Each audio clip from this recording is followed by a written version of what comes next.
Hello everyone! Ayan, good evening po sa inyong lahat, and for today's video ay tara at samahan niyo po ako magluto nito ang ating napakasarap na ulam. Walang iba kundi itong ating inasimang buto-buto ng baboy, and sasamahan po natin ng kamansi na gulay or ugog po ang tawag dito sa Bicol. So na nga guys, so nagpakulo tayo nitong ating buto-buto, pinalambot na po natin iyan. So malambot na po yung ating mga pork dyan. So, sinamahan ko rin ng may konting laman-laman at konting taba kasi yung ating nabili ay buto-buto.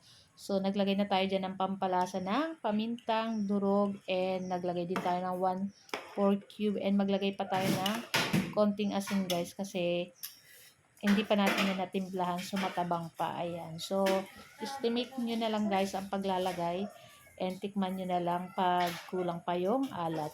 So, ayan na nga, at ilagay na po natin itong ating hiniwang kamansi or ugob. Ayan, so lulutuin lang po natin dyan yung ating kamansi, at yung ating pork dyan ay malambot na. Ayan, ang sarap nito guys. Syempre mamaya lalagyan natin ng pampaasim na sinigang na sampalok, yung tamarin na no sinigang. Ayan, so konti lang ilalagay natin para konting asim lang. Ayan.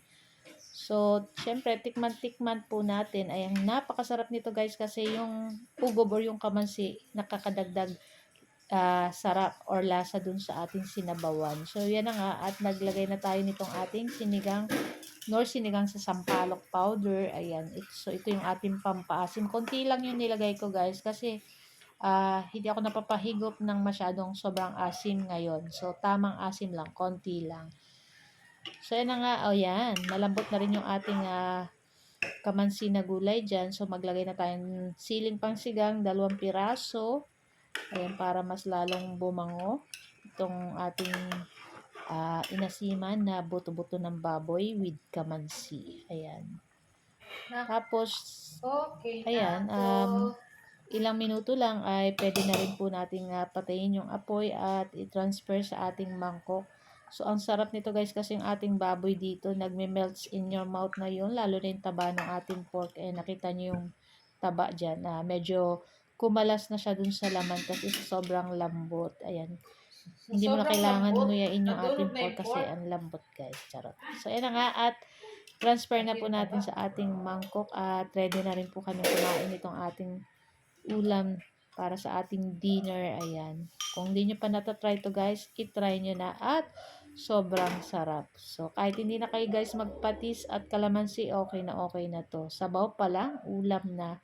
Pero nasa sa inyo pa rin kung gusto nyo po pong magpatis at kalamansi. Ayan.